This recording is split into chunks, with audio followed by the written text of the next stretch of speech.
तो welcome everyone to the module on translation. आज हम बहुत इंपॉर्टेंट दो पैसेजेस डिस्कस करेंगे। सो ट्रांसलेशन आपको पता है कि ट्रांसलेशन में बहुत सारी प्रिंसिपल्स यूज होते हैं जिसको हम हर क्लास में एम्फसाइज कर रहे हैं। आज हम इसको थोड़ा ज़्यादा एम्फसाइज करेंगे पर class number of passage reduce करके। हम जो एसेंशियल प्रिंसिपल्स है ट्रांसलेशन के, एक पैसेज को एक क्लास में भी एक ही पैसेज डिस्कस करके बट थोड़ा डिटेल में और थोड़ा फंडामेंटली डिस्कस करें। ठीक, सो ट्रांसलेशन के जितने भी प्रिंसिपल्स हैं कि कैसे हम कन्वर्ट करते हैं, क्या सब्जेक्ट और प्रेडिकेट का क्या ऑर्डर होना चाहिए और क्या हेल्पिंग वर्ब्स होने चाहिए, वो सब आज की क्लास में डिस्कस करें। तो इंग्लिश टू हिंदी का हमने एक पैसेज सेलेक्ट किया है। ओरिजिनल टेक्स्ट इंग्लिश है और ट्रांसलेटेड टेक्स्ट हिंदी है, और इसको मैं आपको ट्रांसलेशन के जो रूल्स हैं उसके द्वारा समझाने का कोशिश करूँ।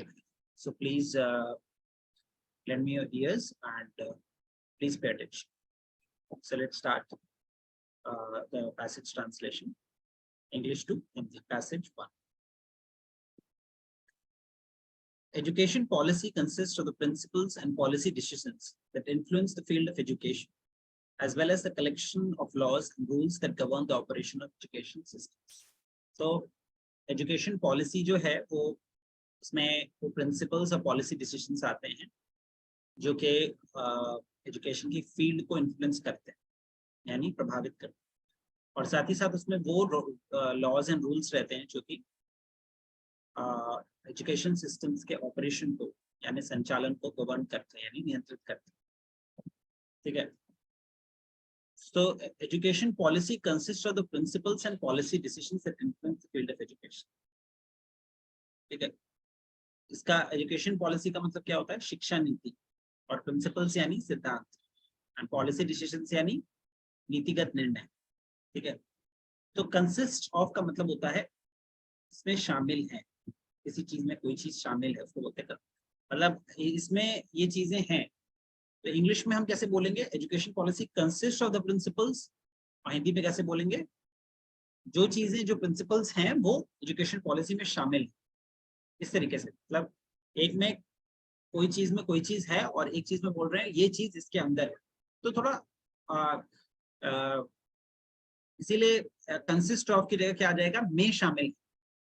ठीक है, लेकिन शामिल है स्टार्टिंग में नहीं होगा, शामिल है जो है वो थोड़ा बाद में होगा, मतलब जो चीजें आप लिखना चाहते हैं उसके बाद शामिल है आए। ठीक है, तो education policy consist of the principles and policy. शिक्षा नीति में वे सिद्धांत यानी प्रिंसिपल्स और नीतिगत निर्णय शामिल हैं, दैट मींस वो उसके अंदर है, शिक्षा नीति के अंदर है। That influence the field of education, जो शिक्षा के क्षेत्र को प्रभावित करते हैं। ठीक है, दैट इन्फ्लुएंस यानी प्लूरल है। ठीक है, तो ये इस पैसेज का टेंस क्या है? इस पैसेज इज सिंपल प्रेजेंट। ये सब चीजें कंसिस्ट ऑफ यानी एक स्टेट की बात होती है, स्टेट की बात जब भी होती है तो दैट इज सिंपल प्रेजेंट या प्रेजेंट इंडेफिनिट। ठीक है, तो शिक्षा नीति में पहला क्लॉज क्या हो गया हमारा ट्रांसलेट होकर? शिक्षा नीति में वह सिद्धांत और नीतिगत निर्णय शामिल हैं, ठीक है, जो शिक्षा के क्षेत्र को प्रभावित करते हैं, कौन? ठीक है, ये पहला क्लॉज हो गया हमारा। दूसरा clause, as well as the collection of laws and rules that govern the operation of education systems, और साथ ही उसमें क्या ये शामिल है, और उसके अलावा और क्या क्या शामिल है शिक्षा नीति में? शिक्षा नीति में रूल्स एंड लॉज का कलेक्शन, यानी कानूनों, रूल मतलब कानून, लॉज मतलब लॉ मतलब कानून, और रूल मतलब नियम।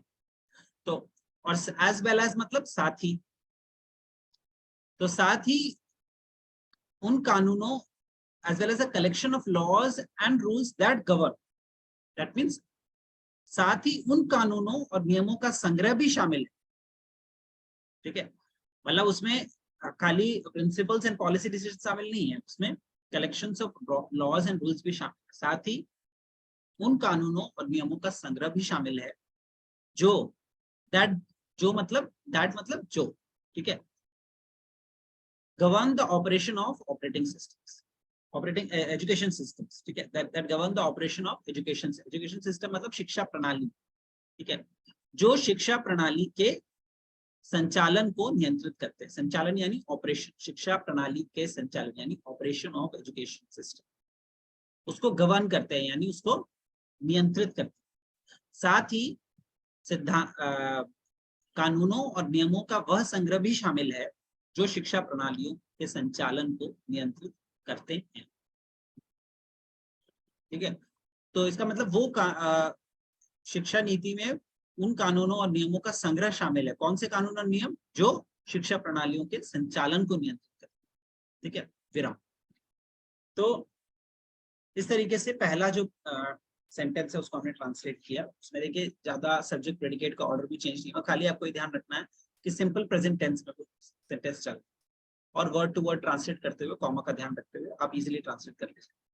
Now let us come to the next sentence.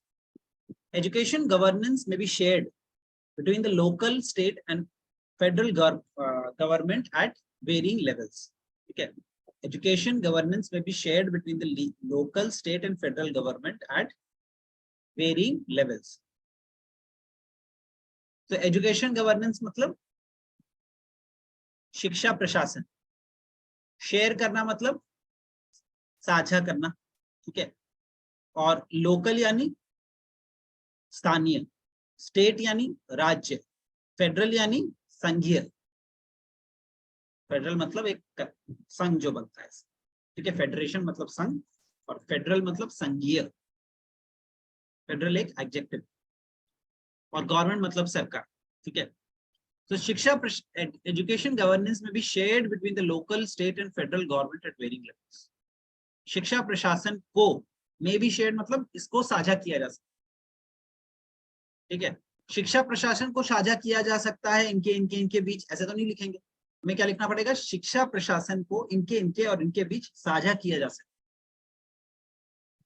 ठीक है, और कैसे साझा किया जा सकता है? At varying levels. At varying levels मतलब, और ये भी जो है ये भी सिंपल प्रेजेंट टेंस। ठीक है, इसमें भी मतलब हम एक फैक्ट बता रहे हैं कि ऐसा किया जा सकता है। Model auxiliary modal verbs use करके हम ये सजेस्टिंग कि ऐसा किया जा सकता है। ठीक है, तो ये हमारा सिंपल प्रेजेंट टेंस हो गया। तो शिक्षा प्रशासन को विभिन्न स्तरों पे, that means at varying levels, अलग अलग स्तरों पे, स्थानीय लोकल, कॉमा राज्य या राजकीय, ठीक है, या और संघीय सरकारों के बीच, और संघीय सरकार के बीच, सरकार गवर्नमेंट मतलब सरकार, और संघीय सरकार के बीच साझा किया जा सकता है। शिक्षा प्रशासन को विभिन्न स्तरों पे, क्योंकि एट वेरिंग लेवल्स जो है उसको हम पहले लिखेंगे हिंदी में। ठीक है, शिक्षा प्रशासन को विभिन्न स्तरों पे स्थानीय, कॉमा राज्य और संघीय सरकार के बीच साझा किया जा सकता है। ठीक है, कितना आसानी से आपने ट्रांसलेट कर दिया। बस इसमें सब्जेक्ट और वर्ब का ऑर्डर को ध्यान रखना है। ठीक है, ये जो एट वेरिंग लेवल से ये ऑब्जेक्ट है, नॉर्मली ऑब्जेक्ट हिंदी में पहले आता है। ठीक है, और मे बी शेयर्ड, ये एक्चुअली सेंटेंस जो है ये पैसिव वॉइस में है। So may be shared between the local, तो जिसका ऑब्जेक्ट जो शेयर्ड के बाद जो ऑब्जेक्ट आ रहा है बिटवीन द लोकल, जितने भी ऑब्जेक्ट्स होते हैं नॉर्मली वो हिंदी में पहले आ जाते हैं और वर्ब लास्ट में आता है। और इंग्लिश में क्या होता है? वर्ब पहले आता है, ऑब्जेक्ट्स बाद में। हिंदी में पहले ऑब्जेक्ट आएगा फिर वर्ब आएगा नॉर्मली। ठीक है, और सब्जेक्ट जो है वो अपनी जगह ही है। अब आगे बढ़ते हैं नेक्स्ट सेंटेंस पे। Some analyst see education policy in terms of social engineering. ठीक है, एनालिस्ट मतलब विश्लेषक। ठीक है, एजुकेशन पॉलिसी मतलब शिक्षा नीति, सोशल इंजीनियरिंग यानी सामाजिक अभियांत्रिकी भी बोल सकते हैं या सोशल इंजीनियरिंग भी बोल सकते हैं। ठीक है, तो कुछ विश्लेषक, some analyst see education policy in terms of social engineering. ठीक है, तो मैंने बोला ना इसमें जो सी है वो वर्ब है, वर्ब जो है वो लास्ट में उठ के चला जाए। मैंने बोला ना हिंदी में नॉर्मली वर्ब जो है वो लास्ट में आता है, ऑब्जेक्ट्स जो है वो पहले आते हैं। ठीक है, so see education policy in terms of social engineering पहले आ जाए। इसमें भी जो सेकंड ऑब्जेक्ट है वो पहले आए, या फिर कई बार सेकंड ऑब्जेक्ट के पिछले वाले पैसेज में एट वेरिंग लेवल्स पहले आ गया था, वो सेकंड ऑब्जेक्ट था। और between local, state and federal government ये फर्स्ट ऑब्जेक्ट था, इसको हमने बाद में लिखा था और सेकंड ऑब्जेक्ट को हमने पहले लिखा था। अब इसमें हमें देखना पड़ेगा, जरूरी नहीं कि सेकंड ऑब्जेक्ट पहले आए या फर्स्ट ऑब्जेक्ट पहले आए, दो ऑब्जेक्ट्स हैं। See education policy in terms of social engineering, तो in terms of social engineering पहले भी आ सकता है और एजुकेशन पॉलिसी भी पहले आ सकती है जब हम हिंदी में ट्रांसलेट करेंगे। तो यहाँ पे सेंटेंस के अनुसार, इस सेंटेंस के प्रसंग में हमें पहले ऑब्जेक्ट को पहले लिखना पड़ेगा। एजुकेशन पॉलिसी को जब हम लिखेंगे तभी तो हम सोशल इंजीनियरिंग आगे लिख पाएंगे, ठीक है। तो सम एनालिस्ट यानी कुछ विश्लेषक शिक्षा नीति को सोशल इंजीनियरिंग के संदर्भ में देखते हैं। देखते हैं जो वर्ब है वो लास्ट में चला है, ठीक है। और सम एनालिस्ट मतलब कुछ विश्लेषक, तो कुछ विश्लेषक शिक्षा नीति को सोशल इंजीनियरिंग के संदर्भ में देखते हैं, ठीक है, समझ में आया। तो इसमें जो पहला वाला जो ऑब्जेक्ट है, इसमें जो पहला वाला ऑब्जेक्ट है शिक्षा नीति को, उसको हमने पहले लिखा और उसके बाद social engineering in terms of को हमने बाद में लिखा। पहला ऑब्जेक्ट यहाँ पे पहले आया, लेकिन ये है कि आपको इतना समझ में आया कि ऑब्जेक्ट्स को हमेशा पहले लिखेंगे और वर्ब को बाद में। जो सी है, जो वर्ब सी मतलब देखना, इसको लास्ट में लिखेंगे और सब्जेक्ट अपनी ही जगह रहेगा। और ये भी सिंपल पास्ट टेंस, देखते हैं मतलब हमेशा देखते हैं। तो ये कौन सा टेंस हो गया? सिंपल प्रेजेंट, यानी प्रेजेंट इंडेफिनिट और सिंपल प्रेजेंट, सामान्य वर्तमान काल। उसके बाद next sentence, education takes place in many forms for many purposes through many institutions, ठीक है। सो ये सारे सेंटेंसेस अभी हमारे सिंपल प्रेजेंट पे चल, ठीक है, बिकॉज हमें टेंस जो है उसको चेंज करने की कोई जरूरत नहीं है, हम फैक्ट्स बता रहे हैं। So education takes place in many forms for many purposes through many institutions. शिक्षा, अब takes place जो है वो वर्ब है, वर्ब जो है वो उठ के चला जाएगा लास्ट में और वर्ब के जितने ऑब्जेक्ट्स हैं वो सब पहले आ जाएंगे, ठीक है। तो क्या क्या ऑब्जेक्ट्स हैं? takes place in many forms for many purposes through many institutions, तीन ऑब्जेक्ट्स हैं, ये तीनों पहले आ जाएंगे और takes लास्ट में आ जाएगा, ठीक है। takes place मतलब होना, ठीक है, कोई चीज का घटित होना या होना, ठीक है। तो education takes place in many forms for many purposes through many institutions, शिक्षा कई रूपों में, ठीक है, in many forms for many purposes, अनेक उद्देश्यों के लिए या अनेक उद्देश्यों हेतु, ठीक है, थ्रू मेनी इंस्टीट्यूशंस, अनेक संस्थानों के माध्यम से, ठीक है। तो शिक्षा कई रूपों में अनेक उद्देश्यों के लिए अनेक संस्थानों के माध्यम से होती है। अब देखिए इसमें जो सबसे इंपॉर्टेंट ऑब्जेक्ट है वो कौन सा है? सबसे पहले हमें जब हम कहीं शिक्षा लेने जाते हैं तो सबसे पहले संस्थान को इंपॉर्टेंस देते हैं, इंस्टीट्यूशन कहाँ से शिक्षा ले रहे हैं, ठीक है, और फिर किस उद्देश्य से ले रहे हैं और उसके बाद किस रूप में ले रहे हैं। तो जो ऑब्जेक्ट सबसे इंपॉर्टेंट है उसको हम पहले लिखना चाहिए। सो दैट मीन्स सेंटेंस कैसे हो जाएगा? शिक्षा अनेक संस्थानों के माध्यम से अनेक उद्देश्यों के लिए अनेक रूपों में होती है, ठीक है, शिक्षा होती है। लास्ट में हमने वर्ब को लिखा, तो शिक्षा अनेक संस्थानों के माध्यम से अनेक उद्देश्यों के लिए अनेक रूपों में होती है।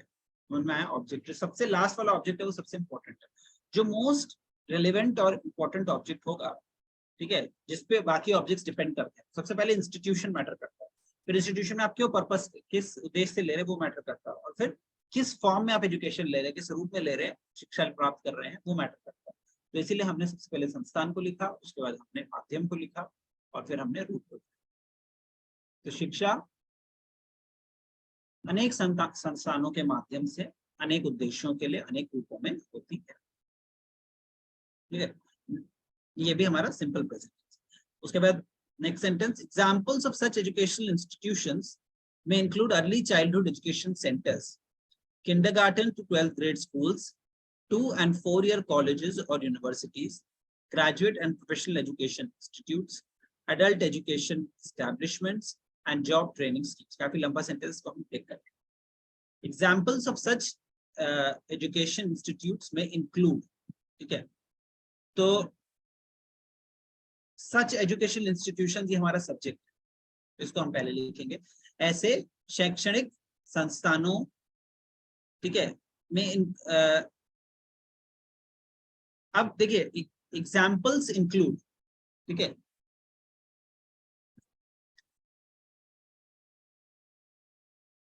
तो examples of such educational system से हमारा इंस्टीट्यूशन से हमारा सब्जेक्ट, इसको हम पहले लिखेंगे, ठीक है।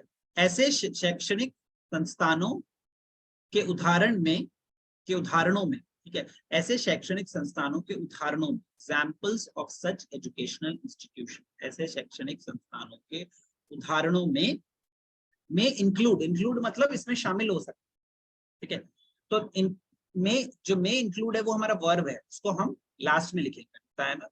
तो हमारा वर्ब है हिंदी में, वो लास्ट में आता है, और ऑब्जेक्ट सारे पहले आते हैं। ऑब्जेक्ट्स क्या क्या है, अर्ली चाइल्डहुड एजुकेशन सेंटर से लेके हमारा जॉब ट्रेनिंग स्कीम तक, पूरा ये 3 सेंटेंस जो है ये ऑब्जेक्ट है, इसको हम पहले लिखेंगे। और सब्जेक्ट की जगह पे ही रहे। तो ऐसे शैक्षणिक संस्थानों के उदाहरण में, अब इंक्लूड को हम बाद में लिखेंगे, उसकी चर्चा बाद में करेंगे, पहले हम ऑब्जेक्ट लिखेंगे। ऑब्जेक्ट क्या है, early childhood education centre, centre यानी प्रारंभिक बचपन शिक्षा केंद्र, ठीक है।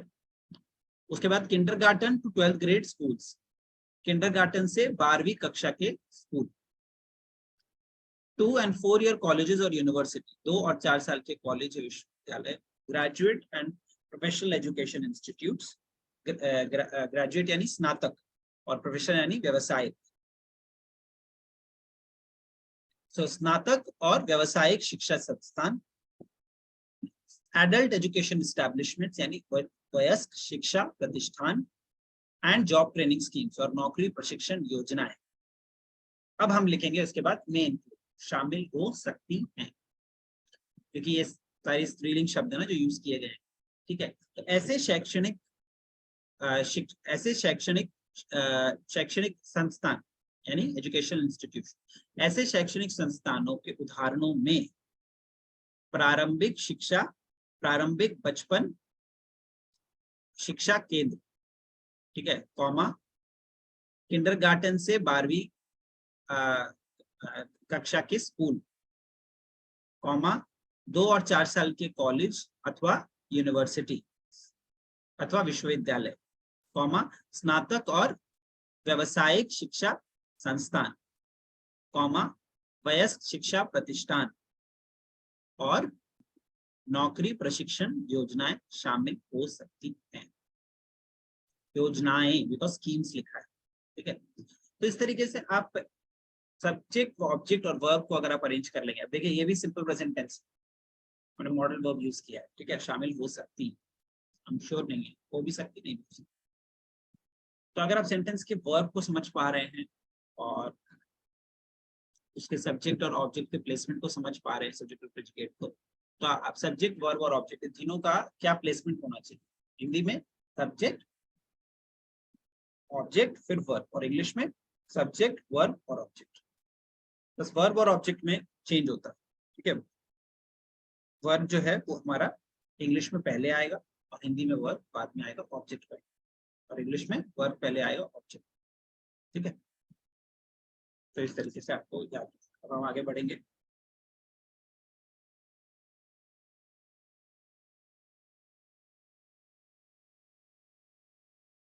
Next sentence, the educational goals of these institutions influence education policy, ठीक है। the education goals of these institutions यानी शैक्षिक लक्ष्य, education goal मतलब शैक्षिक लक्ष्य, of these institutions influence education policy, ठीक है। the education goals of these institutions ये हमारा सब्जेक्ट है, influence हमारा वर्ब, education policy हमारा ऑब्जेक्ट है। education policy को हम पहले लिखेंगे और ये जो इन्फ्लुएंस है इसको बाद में लिखेंगे, और सब्जेक्ट क्या है, the educational goals of this institution, इसको हम अपनी जगह पे ही रख पाएंगे, इसको टच नहीं करेंगे।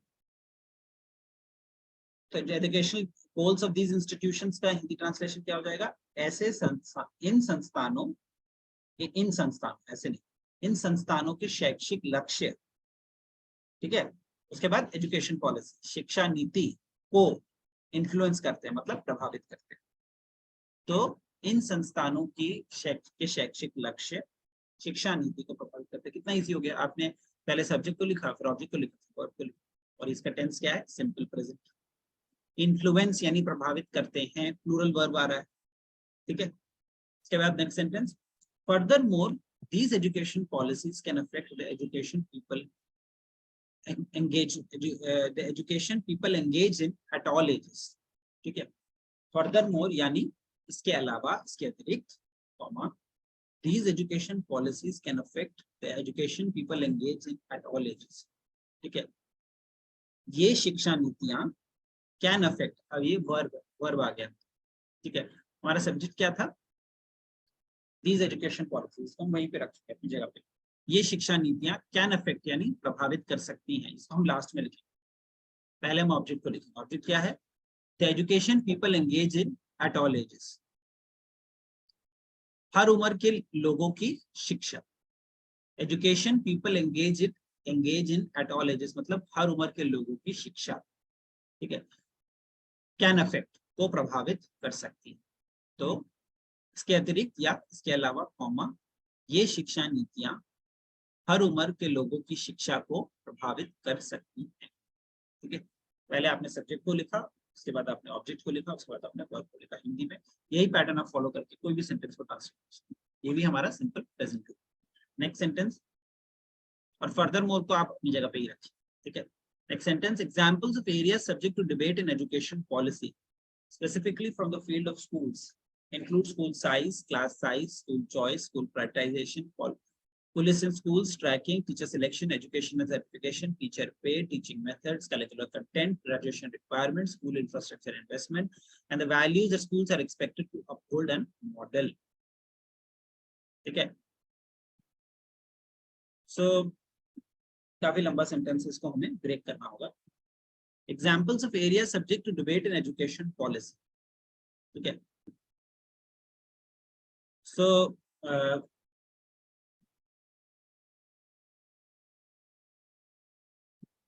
इसमें फिर से उदाहरणों की बात कर रहे हैं. ठीक है. Examples of areas subject to debate in education policy. ठीक है. Subject to debate in education policy. अब इसमें आप सब्जेक्ट वर्ब ऑब्जेक्ट का जो प्लेसमेंट है उसके हिसाब से अगर करेंगे तो भी कर सकते हैं. इंक्लूड, इसमें हमारा इंक्लूड जो है वो क्या है? हमारा वर्ब है. ठीक है. तो इंक्लूड को हम लास्ट में लिखेंगे. इंक्लूड से पहले जो कुछ है वो हमारा सब्जेक्ट है.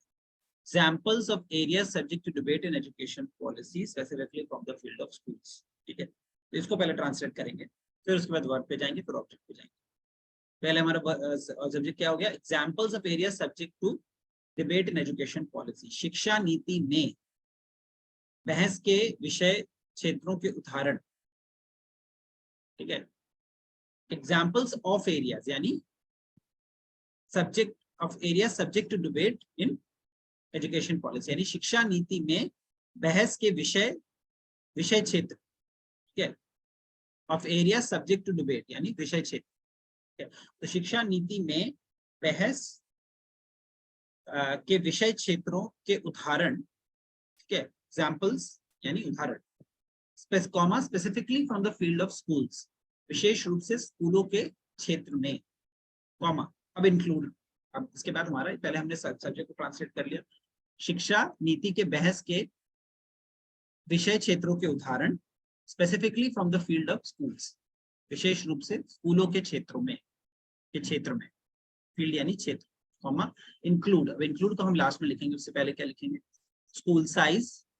ठीक है. स्कूल साइज यानी कक्षा का आकार, स्कूल का आकार. क्लास साइज कक्षा का आकार. स्कूल चॉइस स्कूल की पसंद. स्कूल प्राइवेटाइजेशन स्कूल का निजीकरण. पुलिस इन स्कूल्स स्कूलों में पुलिस. ट्रैकिंग यानी ट्रैकिंग. टीचर सिलेक्शन यानी शिक्षक चयन. एजुकेशन एंड सर्टिफिकेशन यानी शिक्षा और प्रमाणन. टीचर पे यानी शिक्षक वेतन. टीचिंग मेथड्स यानी शिक्षण विधियां. करिकुलर कंटेंट यानी पाठ्य चर्चा. ठीक है.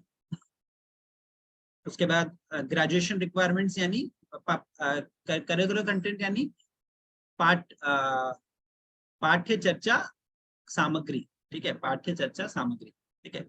ग्रेजुएशन रिक्वायरमेंट्स यानी स्नातक आवश्यकताएं. स्कूल इंफ्रास्ट्रक्चर इन्वेस्टमेंट यानी स्कूल बुनियादी ढांचा निवेश. And the values that schools are expected to uphold and model. और वह मूल्य जिन्हें स्कूलों द्वारा बनाए रखने और मॉडल करने की अपेक्षा की जाती है, ये शामिल हैं. कॉमा ये शामिल है, ठीक है।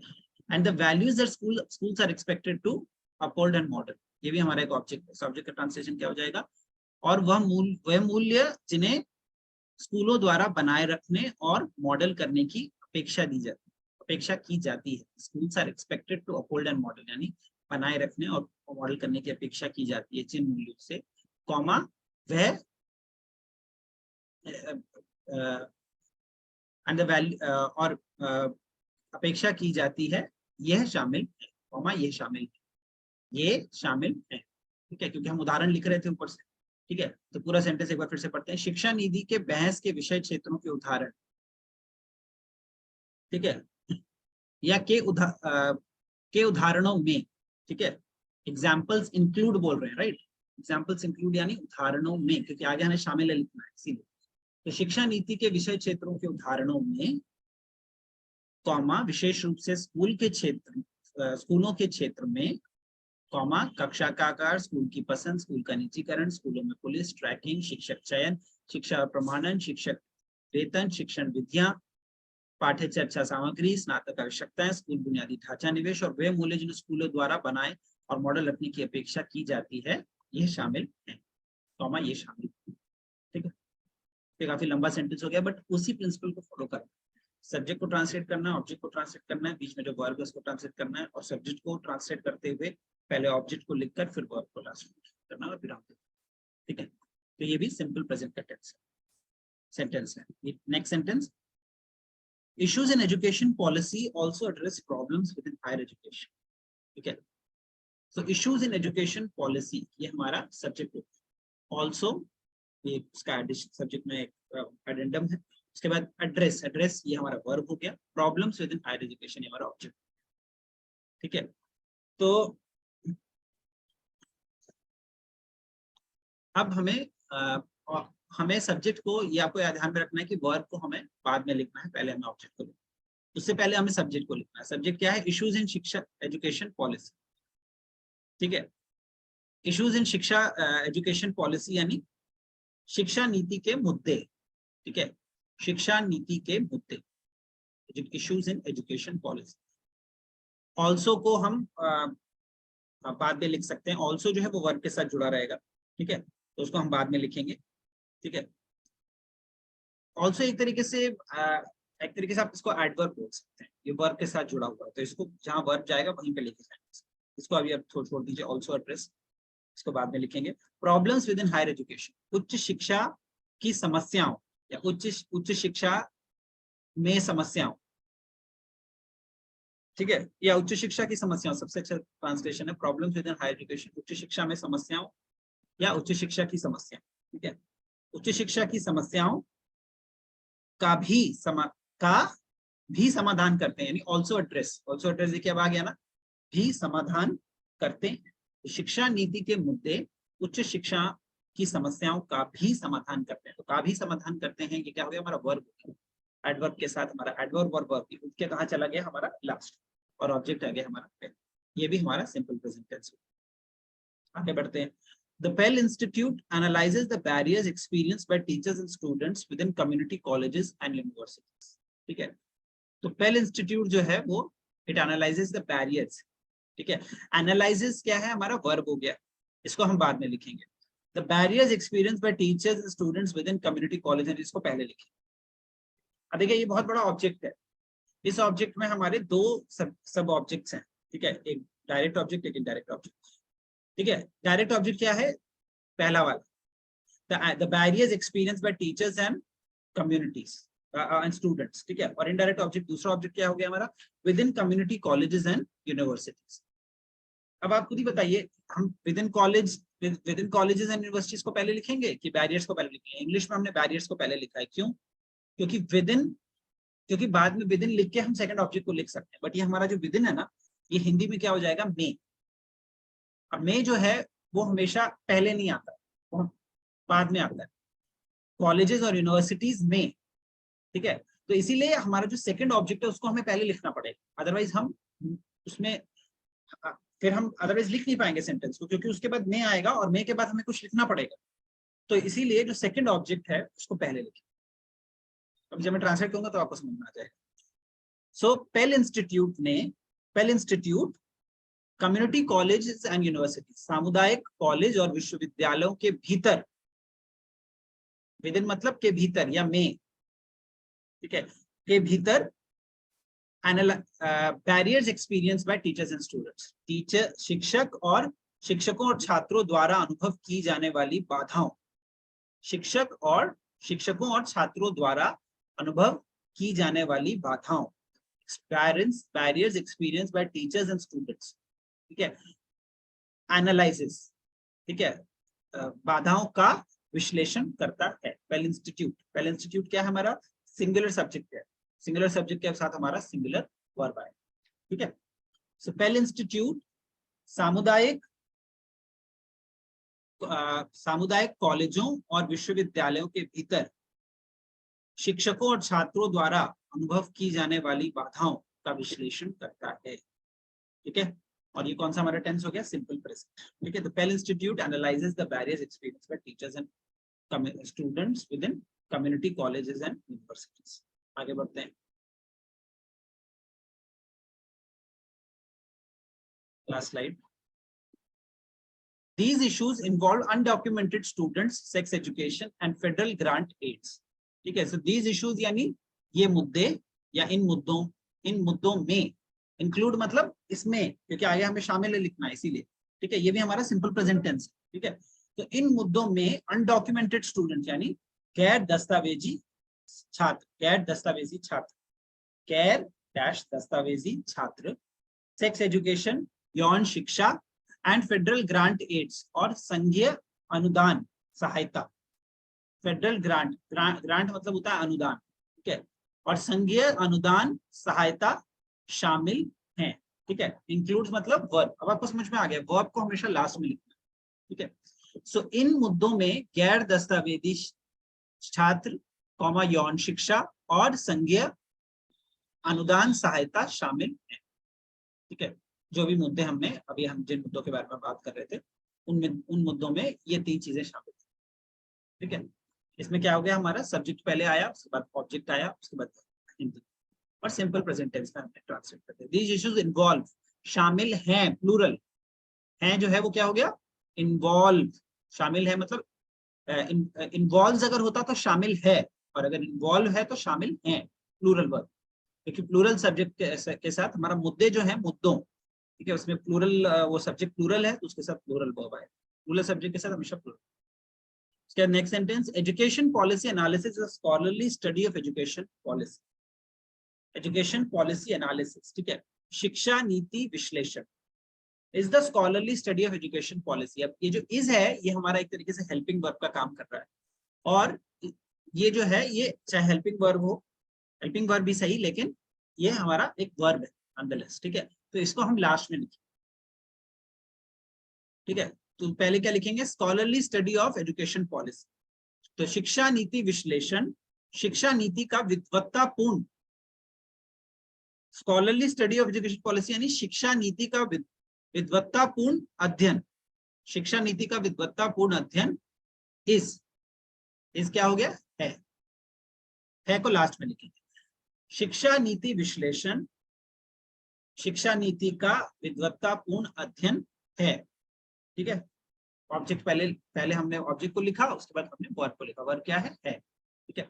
Next sentence, it seeks to answer questions about the purpose of education, the objectives, societal and personal, that it is designed to attain, the methods for attaining them, and the tools for measuring their success or failure. So it seeks to answer questions, ठीक है, seeks to answer questions यानी ये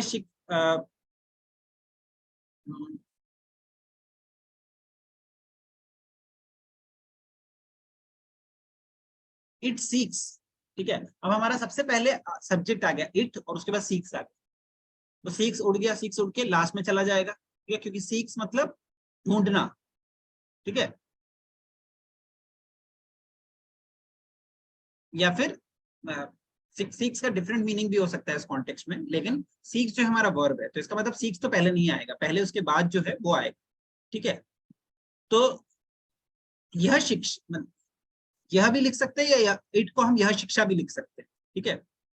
या यह भी लिख सकते हैं, इट मतलब यह, ठीक है। सो यह, इट सीक्स, अब सीक्स नहीं आएगा, सीक्स के बाद क्या है, to answer questions about the purpose of education, the objective, societal and personal, तो ये सब आएगा, ठीक है। तो सबसे पहला ऑब्जेक्ट हमारा क्या है, to answer questions about the purpose of education, शिक्षा के उद्देश्य, ठीक है, शिक्षा, to answer questions, seeks to answer questions, ठीक है। तो ये जो सीक्स के साथ टू आंसर क्वेश्चन जुड़ा हुआ है, ये पूरा उठ के हमारा आगे चला जाएगा। देखिए, टू आंसर क्वेश्चंस जो है ये हमारा एक ऑब्जेक्ट है ना, लेकिन ये ऑब्जेक्ट हम पहले नहीं लिख सकते, हमें इसके बाद वाले ऑब्जेक्ट को पहले लिखना पड़ेगा, about the purpose of education, ठीक है। टू सीक क्वेश्चंस अबाउट, ये हमारा पहला ऑब्जेक्ट है, और इसके बाद आगे का ऑब्जेक्ट है the purpose of education, the objective, societal and personal, the methods for attaining them and the tools for measuring their success of failure. ये हमारा दूसरा ऑब्जेक्ट है, ये पूरा एक चार क्लॉजेस का सेट मिलके एक दूसरा ऑब्जेक्ट बना, इसको हम पहले लिखेंगे, क्योंकि जब तक हम इसको नहीं लिखेंगे तब तक हम टू आंसर क्वेश्चंस अबाउट मतलब के बारे में, तो के बारे में जो होता है वो हमारा हमेशा शुरू में आता है, ठीक है, किसी चीज के बारे में, तो पहले उस चीज को लिखना पड़ेगा, तभी हम अब के बारे में लिख पाएंगे। हम के बारे में है डायरेक्टली नहीं लिख सकते, पहले हमें लिखना पड़ेगा किस चीज के बारे में, इसीलिए हमारा जो सेकंड ऑब्जेक्ट हो गया। तो यह, इट मतलब यह, उसके बाद सीधे शिक्षा के उद्देश्य, purpose of education, comma, the objective, societal and personal that it is design to attain, उद्देश्यों सामाजिक और व्यक्तिगत जिन्हें प्राप्त करने के लिए बनाया गया है, ठीक है,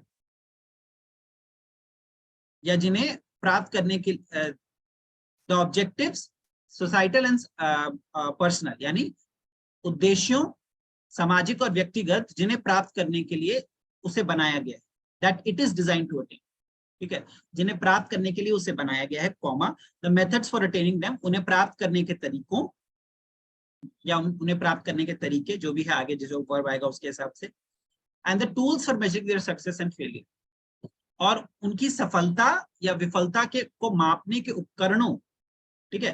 तो ऊपर क्या हो जाएगा, उसको प्राप्त करने के तरीकों, ठीक है, क्योंकि आगे हम क्या लिखने जा रहे हैं, के बारे में, प्राप्त करने के तरीकों के बारे में लिखेंगे ना, प्राप्त करने के तरीके के बारे में तो नहीं लिख सकते, प्राप्त करने के तरीकों, उन्हें प्राप्त करने के तरीकों और उनकी सफलता या विफलता को मापने के उपकरणों के बारे में, about, to answer questions about, seeks to answer questions about, के बारे में सवालों का जवाब, ठीक है। टू आंसर क्वेश्चंस अबाउट क्या हो गया, के बारे में सवालों का जवाब, सीक्स मतलब देना चाहता है, इट सीक्स टू मतलब वो ऐसा करना चाहता है, he seeks to talk to you, मतलब वो तुमसे बात करना चाहता है, ठीक है। सो क्या हो गया सेंटेंस का, ये शिक्षा के उद्देश्यों जिन्हें प्राप्त करने के लिए उसे बनाया गया है, उन्हें प्राप्त करने के तरीकों और उनकी सफलता या विफलता को मापने के उपकरणों के बारे में सवालों के जवाब देना चाहता है या देने का प्रयास करता है, ठीक है, इस तरीके से। Next sentence, research intended to inform education policies carried out in a wide variety of institutions and in many academic disciplines. तो research intended to inform, ठीक है,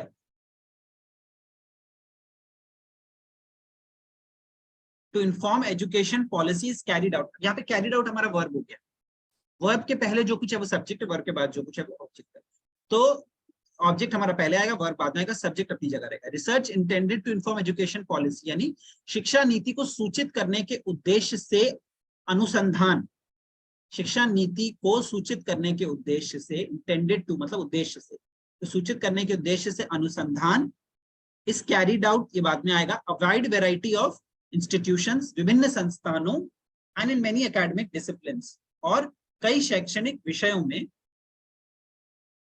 ठीक है, इस कैरिड आउट यानी किया जाता है, ठीक है। सो शिक्षा नीति को सूचित करने के उद्देश्य से अनुसंधान, in a wide, is carried out हट जाएगा, बाद में चला जाएगा, in a wide variety of institutions, विभिन्न संस्थानों, and in many academic disciplines, in बाद में आएगा, पहले हमें मेनी लिखना पड़ेगा, इन मतलब में होता है, में लास्ट में आएगा, राइट, मतलब पहले जिस चीज को लिखना है उसे लिखेंगे, उसके बाद में लिखेंगे, राइट। इन हम इंग्लिश में स्टार्टिंग में लिखते हैं, बट जो भी चीज इन समथिंग, उस चीज को हिंदी में पहले लिखेंगे और फिर इनको लिखेंगे, यानी अनुसंधान विभिन्न संस्थानों और कई शैक्षणिक विषयों में, इन यहाँ पे आ जाएगा, और उसके बाद फिर क्या आ जाएगा, हमारा वर्ब आ जाएगा, किया जाता है। तो शिक्षा नीति, ये भी हमारा सिंपल प्रेजेंट टेंस हो गया। शिक्षा नीति को सूचित करने के उद्देश्य से अनुसंधान विभिन्न संस्थानों कई शैक्षणिक विषयों में किया जाता है। ठीक है, उसके बाद next last sentence, for example researchers are affiliated with schools and departments of education, public policy, psychology, economics, sociology and human development. So उदाहरण के तौर पे, फॉर एग्जांपल या उदाहरण के लिए, comma, researchers are affiliated with schools. ठीक है, अब रिसर्चर्स को पहले लिखेंगे हम, ये हमारा सब्जेक्ट है, शोधकर्ता, रिसर्चर्स यानी शोधकर्ता, तो शोधकर्ता आर एफिलिएटेड विद, इसको बाद में लिखेंगे, schools and departments of education, यानी स्कूल और स्कूलों और शिक्षा के विभागों, स्कूलों और शिक्षा के विभागों, क्योंकि आगे हमें से संबद्ध लिखना है ना, एफिलिएटेड विद मतलब किसी चीज से संबद्ध होना, तो से संबद्ध है यानी स्कूलों, स्कूल नहीं, स्कूल से संबद्ध है नहीं, स्कूलों से, एफिलिएटेड विद स्कूल्स, तो स्कूलों और शिक्षा के विभागों से, कॉमा, सार्वजनिक पब्लिक पॉलिसी यानी सार्वजनिक नीति, कॉमा, साइकोलॉजी यानी मनोविज्ञान, कॉमा, इकोनॉमिक्स यानी अर्थशास्त्र, कॉमा, सोशियोलॉजी यानी समाजशास्त्र, और ह्यूमन डेवलपमेंट यानी मानव विकास विभागों से।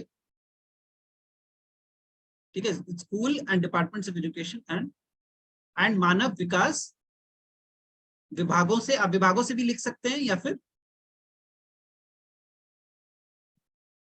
अच्छा, ओके, सो यहाँ पे डिपार्टमेंट्स ऑफ जो है वो, ये इस पूरे का मतलब ये सारे डिपार्टमेंट्स हैं, तो इसीलिए इसको लास्ट पे लिखें। ठीक है, तो शोधकर्ता स्कूलों और शिक्षा, कॉमा, डिपार्टमेंट्स लास्ट में आएगा, डिपार्टमेंट्स ऑफ एजुकेशन, ये पूरा पहले लिख लेंगे, फिर डिपार्टमेंट्स ऑफ लिखेंगे, क्योंकि डिपार्टमेंट्स ऑफ पूरे के लिए, शिक्षा, सार्वजनिक नीति, मनोविज्ञान, अर्थशास्त्र, समाजशास्त्र और मानव विकास, ह्यूमन डेवलपमेंट विभागों से संबद्ध हैं शोधकर्ता, आर एफिलिएटेड यानी हैं। ठीक है, सो उदाहरण के लिए शोधकर्ता स्कूलों और शिक्षा, समाज, सार्वजनिक नीति, मनोविज्ञान, अर्थशास्त्र, समाजशास्त्र और मानव विकास विभागों से संबद्ध है। ठीक है, तो इस तरीके से ये भी सेंटेंस जो है हमारा सिंपल प्रेजेंट है। तो इस तरीके से आपने देखा कि कैसे हम खाली सेंटेंस, वर्ब और ऑब्जेक्ट के करेक्ट ऑर्डर को समझ के हम किसी भी सेंटेंस को be able to translate very easily. ठीक है, जस्ट हमें वर्ब को आइडेंटिफाई कर, वर्ब को अगर आपने आइडेंटिफाई कर लिया तो आपका काम।